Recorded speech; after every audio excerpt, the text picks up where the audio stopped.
Hi everyone, welcome back to the channel. My name is Ali and I'm so glad you're here.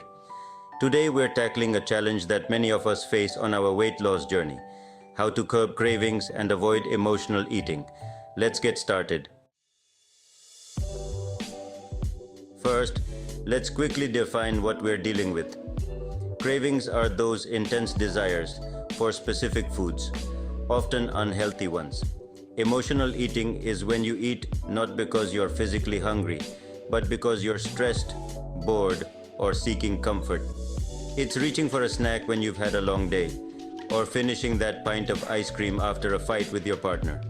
Both cravings and emotional eating can derail your progress, but they don't have to. By understanding the difference between actual hunger and emotional hunger, we can start to break free from these patterns. The first step in curbing cravings and emotional eating is to identify your triggers. What situations, emotions, or even times of day make you more likely to crave certain foods or eat for comfort? Keeping a food journal can be incredibly helpful in this process. Once you know your triggers, you can start to address them directly. Mindful eating is a powerful tool in managing cravings and emotional eating. This means paying full attention to the food you're eating, savoring each bite, engaging all your senses, and listening to your body's hunger cues. Before reaching for a snack, pause and ask yourself, am I really hungry, or is this an emotional craving?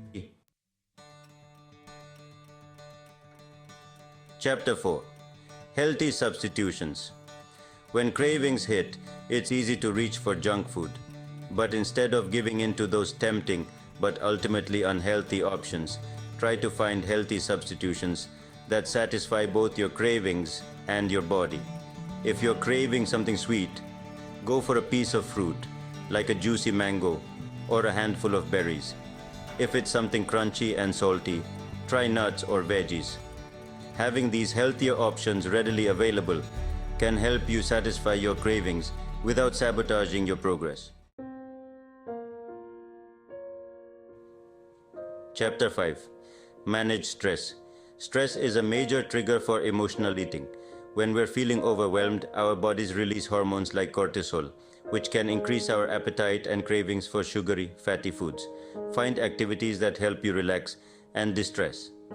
Activities like exercise, meditation, or even taking a walk can do wonders for managing stress and keeping cravings at bay.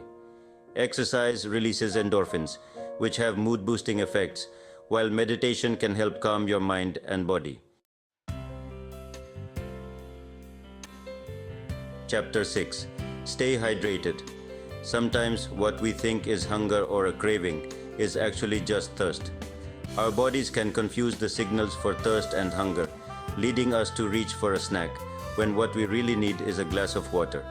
Make sure you're drinking enough water throughout the day. Staying hydrated can help you avoid unnecessary snacking and keep your energy levels up. You can even add slices of fruit or herbs like mint to your water for a refreshing twist.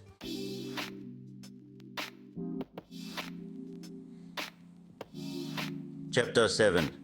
Plan your meals and snacks. Planning your meals and snacks ahead of time is another effective way to curb cravings. It takes away the guesswork and reduces the chances of impulsive eating. Spend some time each week planning out your meals and snacks. You can even prep some of them in advance, like chopping veggies or cooking a big batch of quinoa. It helps you stay organized and ensures that you have healthy options readily available. You've got this. Overcoming cravings and emotional eating is definitely a challenge, but with these strategies, you're well on your way to success. Thanks for watching, and if you found this video helpful, don't forget to like, share, and subscribe for more tips on staying healthy and motivated on your journey. See you next time.